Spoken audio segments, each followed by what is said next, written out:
وہ سن کر کے وہ سمجھ جاتے ہیں کہ اب سارنگی کی آواز آ رہی، کوئی مہمان آئے کہ بدماش ہم میں سے کسی کو کاٹے گا ابھی، پسند میں آ رہی، تو سننے کے بعد ہی ان کو یقین ہو جاتا ہے کہ وہ ہلاک ہونے والے ہیں، کیونکہ مہمان آ گئے ہیں اور مہمان کی مہمان نوازی کے لیے ہم کو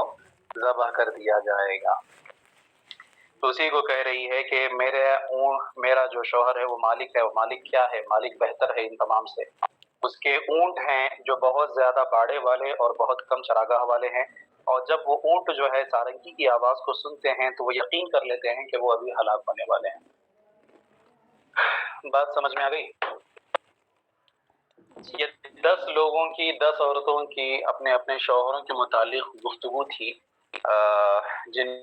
میں سے کچھ لوگوں نے انتہائی برائی بیان کی تو کسی نے بہت زیادہ تعریف بیان کی۔ اب یہ 11ویں عورت جو سب سے آخری عورت تھی، اس نے جو بیان کیا وہ ابو ذر، اس کے شوہر کا نام ابو ذر تھا، تو اسی بنیاد پر اس حدیث کو حدیث ابو ذر کہا جاتا ہے نا۔ تو حدیث ابو ذر، اس میں بس آخر میں یہی ہے کہ اس نے ابو ذر جو اس کا شوہر تھا اس کی بہت زیادہ تعریف بیان کی، بہت زیادہ تعریف کی۔ تو پورا سنانے کے بعد جب یہ پورا واقعہ حضرت عائشہ صدیقہ نے نبی اکرم صلی اللہ علیہ وسلم کو سنایا تو سرکار نے سننے کے بعد آخر میں فرمایا کہ میں تمہارے لیے ویسے ہی ہوں جیسے کہ ابو ذر جو ہے وہ اس کی بیوی کے لیے تھا، ہے نا۔ تو لیکن ایک فرق ہے اس میں اور مجھ میں، وہ فرق کیا ہے وہ آگے آپ پڑھیں گی، ہے نا۔ تو بس یہی مناسبت ہے اس حدیث کی باب سے کہ اس میں جو ہے حسن معاشرت یعنی اپنی بیوی کے ساتھ اچھے زندگی گزارنے کا ایک طریقہ بیان کیا گیا ہے، تو بس اسی بات کو کیا ہے واضح کرنا۔ اب یہاں سے دیکھیے انہی کی تفصیل ہے 11ویں عورت کی۔ قالت الحادی عشر، 11ویں عورت کہتی ہے زوجی ابو زرعی، میرا شوہر جو ہے وہ ابو زرع ہے۔ فما ابو زرع، ابو زرع ہے کیا؟ تعریف بیان کرتی ہے کہ اناس من حلی اذنیا وملأ من شحم عضدیا وبجحنی فبجحت الی نفسی وجدنی فی اہلی غنیمت بشق فجعلنی فی اہلی سہیل وعتیت ودائس ومنق فعنده اقول فلا اقبح وارقد فاتصبح واشرب فاتقنح۔ 11ویں عورت کہتی ہے کہ میرا شوہر جو ہے وہ ابو زرع ہے، اور ابو زرع ہے کیا؟ ابو ذر کی تعریف کرتی ہے کہ اناس من حلی اذنیا، اناسا یونیس اناستن کا معنی ہوتا ہے ہلانا، جلانا، جھکانا، ہے نا، ہلانا، حرکت دینا، ہے نا جی۔ اور حلی جو ہے یہ حلیتن کی جمع ہے، زیور کو کہتے ہیں، اور اذن جو ہے کان کو کہا جاتا ہے، اذنیا تثنیہ کا صیغہ ہے، یا نون اضافت کی وجہ سے گر گیا ہے اور یا ضمیر مفعول کی طرف اضافت ہو رہی ہے، اذنیا میرے دونوں کان، ٹھیک ہے۔ ملأ یملأ بھر دینا، شحم چربی کو کہتے ہیں، چربی جو ہوتی ہے، عضد جو ہے بازو کو کہتے ہیں، اسی کی تثنیہ ہے عضدین، ہے نا، حالت نصبی میں ہونے کی وجہ سے نون اضافت کی وجہ سے گر گیا ہے تو عضدیا ہو گیا، میرے دونوں بازو۔ کہتی ہے کہ اناس من حلی اذنیا، اس نے میرے دونوں کانوں کو زیور سے جھکا دیا، مجھے اس نے میرے دونوں کانوں کو زیور سے ہلا دیا، مطلب جو ہے میرے کانوں میں اس نے زیور پہنائے، کانوں کی بڑی بڑی بالیاں پہنائی۔ کانوں کا زیور جو ہے ایک ایکسٹرا چیز ہوتی ہے نا، کھانے پینے اوڑھنے پہننے کے علاوہ زیورات میں سے بھی اکثر عمومی طور پر زیور عورتیں جو ہے انگوٹیاں پہنتی ہیں اور گلوں میں جو ہے کچھ ہار وغیرہ پہنتی ہیں عمومی طور پر، ہے نا۔ ہاں، تو کانوں میں ایک، اگر آج کے زمانے میں کانوں میں بالیاں پہننا یہ بالکل عام ہو گیا ہے تو ہو سکتا ہے کہ اس زمانے میں وہ کم رہا ہو کانوں میں پہننا، اس وجہ سے اس کا تذکرہ کر رہی ہے۔ کہتی ہیں کہ جو ہے اناس من حلی اذنیا، میرے دونوں کانوں کو اس نے زیور سے ہلا دیے، جھلا دیے یا زیور سے جھکا دیے۔ وملأ من شحم عضدیا، اور میرے دونوں بازوؤں کو چربی سے بھر دیے، مطلب میں اتنا کھائی، اتنا کھلائی گئی، اتنا پلائی گئی کہ کھا پی کر کے میں موٹی تازی ہو گئی، ہے نا، میرے بازوؤں میں جو ہے چربی بھر گئی۔ عرب کے لوگ موٹاپے کو پسند کرتے ہیں، ہے نا، موٹاپا ان کے نزدیک خوبصورتی کا بھی معیار ہے۔ کہتے ہیں کہ وملأ من شحم عضدیا، اور بازوؤں سے، میرے بازوؤں کو چربی سے انہوں نے بھر دیا، میرے شوہر نے۔ وبجحنی، بجح یبجح تبجیح کا معنی ہوتا ہے خوش کر دینا، ٹھیک ہے، کہتے وبجحنی، اور اس نے مجھے خوش کر دیا، یعنی مجھے اتنا کھلایا پلایا اور اتنا مجھے خوش کر دیا کہ فبجحت الی نفسی، تو میرے نزدیک میری طبیعت خود جو ہے اچھی لگنے لگی، مطلب کیا ہے، میں اپنے آپ کو پسند کرنے لگی، مطلب یہاں پر آ کر کے میں اتنا کھائی پی کے میرا کھا پی کر کے میں اتنا موٹی تازی ہو گئی کہ میں خود اپنے آپ کو بھلی لگنے لگی۔ تو کہتی ہیں کہ فبجحت الی نفسی، تو میں اپنے آپ کو بھلی لگنے لگی، مطلب اس نے مجھے خوش کر دیا تو میں اپنے آپ کو بھلی لگنے لگی۔ وجدنی فی اہل غنیمۃ، غنیمہ جو ہے غنم کی تصغیر ہے، اور غنم جو ہے بھیڑ بکریوں کو کہتے ہیں، ہے نا۔ عمومی طور پر جو جانور پالے جاتے ہیں گھروں کے اندر، بھیڑ بکریاں ہوتی ہیں اور گائے بھیل بھینس وغیرہ ہوتی ہیں اور پھر اونٹ وغیرہ ہوتے ہیں۔ ان تمام میں سب سے چھوٹی چیز جو ہوتی ہے وہ کیا ہے؟ بکریاں ہی ہوتی ہیں، بھیڑ بکریاں۔ مرغیاں وغیرہ بھی آج کے زمانے پالی جاتی ہیں، لیکن عرب میں مرغیوں کے پالنے کا رواج نہیں تھا، ہے نا۔ تو کہتی ہے کہ وجدنی، ابو زرع نے مجھے پایا شادی سے پہلے، فی اہل غنیمۃ، چند بکریوں والے گھر میں، یعنی ایسا گھر تھا ہمارا کہ ہمارے گھر آنے میں چند ہی تھوڑے بہت بکریاں تھی، زیادہ بکریاں بھی نہیں، تھوڑے بہت بکریاں تھی۔ بشق، شق جو ہے مصیبت، تکلیف، اذیت، پریشانی کو کہتے ہیں۔ کہتی ہے کہ ابو ذر نے مجھے شادی سے پہلے ایک چھوٹے سے چند بکریوں کے گھروں میں، چند بکری والوں کے گھر میں مشکل کے ساتھ زندگی گزارتے ہوئے پایا، مطلب شادی سے پہلے میری حالت اکثر بدلی ہوئی تھی، بہت غربت تھی ہمارے گھر پر، تھوڑے بہت بکریاں تھیں اور اسی سے ہمارا گزر بسر ہوتا تھا۔ تو کہتی ہیں کہ وجدنی فی اہل غنیمۃ، میں چند بکریوں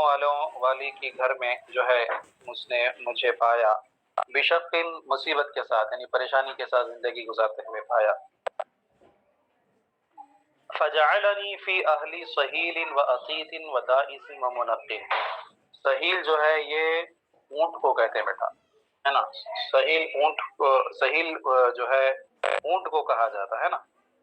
اونٹ کا ہنہنانا، گھوڑے کے ہنہنانے کو بھی جو ہے صہیل، اصیل اور صہیل دونوں کہا جاتا ہے۔ بہرحال یہاں پر اونٹوں کا ہنہنانا مراد، اونٹوں کا آواز کرنا ہے نا، تو صہیل کا معنی کیا ہے کہ اونٹ ہے، ٹھیک ہے۔ یا پھر یہ بھی ہو سکتا ہے کہ صہیل سے مراد آپ جو ہے یہ گھوڑوں کو لیں، صہیل سے مراد کیا لیں؟ گھوڑوں کو لیں، کیونکہ لفظ صہیل جو ہے یہ گھوڑوں کے ہنہنانے ہی کے لیے یہ مشہور لفظ ہے نا۔ ہاں جی، حیوان ساحل اسی وجہ سے گھوڑے کو کہتے ہیں، ہے نا، ہنہنانے والا جانور۔ بہرحال اتا یا اتو کا معنی ہوتا ہے اونٹ کی آواز، اونٹ کی آواز جو نکلتی ہے اس کو عربی حضرات اتا یا اتو سے تعبیر کرتے ہیں، تو اسی سے عتیت جو ہے اونٹ کو کہا جاتا ہے۔ یہ عتیت فکس ہے اونٹ کے لیے، یہ گھوڑے کو یا پھر جو ہے دیگر جانور کو نہیں کہتے، ہے نا۔ عتیت کا معنی کیا ہے؟ عتیت اونٹ۔ دائس جو ہے یہ دوس سے بنا ہے، دوس کا معنی ہوتا ہے روندنا، اسی سے دائس ہے روندنے والا، کہ روندنے والا کہہ کر کے اس سے مراد لیا جاتا ہے کیا کہتے ہیں، بیل کو، کیونکہ بیلوں کے ذریعے سے کیا ہے کھیتی کی زراعت وغیرہ کا کام لیا جاتا ہے نا، بیل جو ہے روندتے ہیں اپنے پیروں سے، ہے نا۔ ہاں، اس کے علاوہ آپ نے کبھی دیکھا ہوگا دیہات وغیرہ میں دھان وغیرہ جب کٹوتی ہوتی ہے، کٹوتی ہونے کے بعد میں اس دھان کے جو وہ ہوتے ہیں پودے ہوتے ہیں، ان سے دھان کے دانوں کو الگ کرنے کے لیے کیا کرتے ہیں، اس کو زمین پر بچھا دیتے ہیں، زمین پر بچھا کر کے پہلے ٹارپل وغیرہ ڈال کر کے اس کے اوپر اس کو بچھا دیتے ہیں، بچھا کر کے ایک پتھر ہوتا ہے گول موٹا سا، اس پتھر کو اس کے اوپر پھرایا جاتا ہے۔ پہلے کے زمانے میں جو ہے اونٹوں کو، بیل بھینس وغیرہ کو ان کے اوپر سے دوڑاتے تھے، تو ان کے دوڑنے کی وجہ سے ان کے وزن سے چاہے وہ دھان ٹوٹ کر کے، دھان الگ ہو کر کے چارے سے، چارہ الگ اور دھان الگ، دھان نیچے پڑ جاتی اور چارہ اوپر ہو جاتا، پھر اس کے بعد میں اوپر سے چارے کو اٹھا لیتے تو پھر وہ دھان جو ہے الگ ہو جاتی تھی، ہے نا۔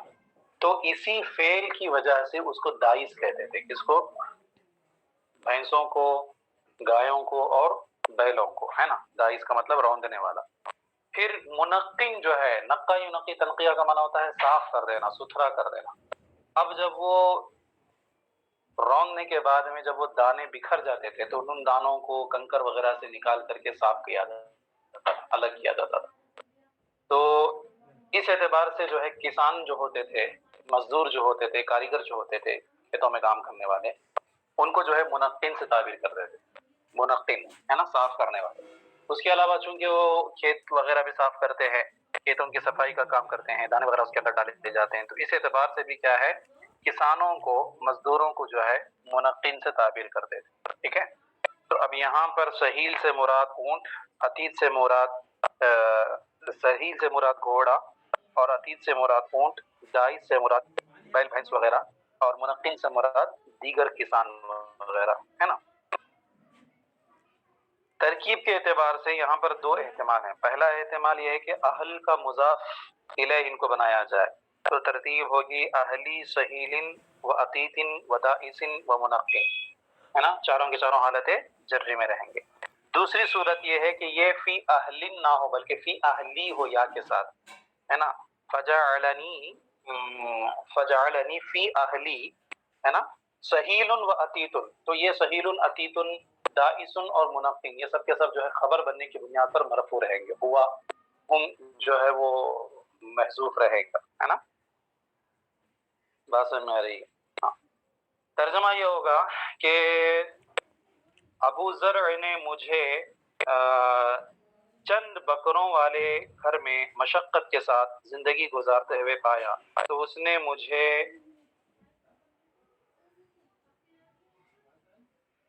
گھوڑے والے، اونٹ والے،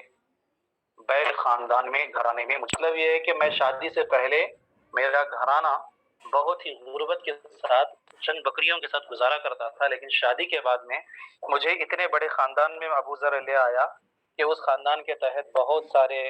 گھوڑے بھی ہوتے ہیں، بہت سارے اونٹ بھی ہوتے ہیں، بہت سارے مزدور بھی ہوتے ہیں، ہے نا، تو میں ان سب پر کیا ہے حکومت کرتی ہوں۔ بات سمجھ میں آ رہی ہے بیٹا؟ تو کہتی ہے کہ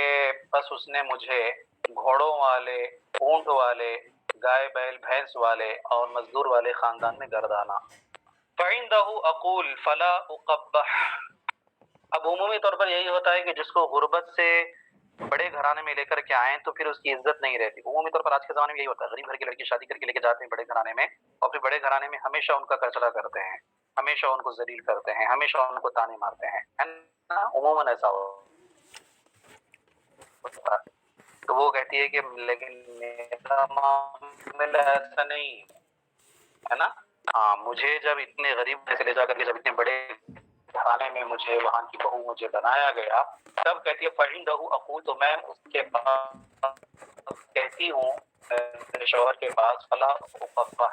قبح یقبح، تقبیح کا معنی ہوتا ہے برا بنا دینا، قبیح کر دینا، تو کہتے فَلَا أُقَبَّحُ، تو میں بری نہیں کی جاتی، مطلب میں کچھ بھی کہتی ہوں تو میری بات کو سب سنتے ہیں، ایسا نہیں کہ میں غریب گھرانے سے آئی ہوں تو میری کوئی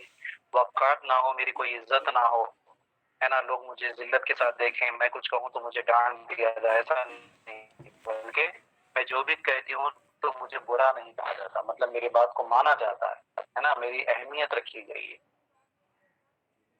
کہتی ہیں فَعِندَهُ أَقُولُ، تو اس کے پاس میں کہتی ہوں، فَلَا أُقَبَّحُ، تو فَأَتَصَبَّحُ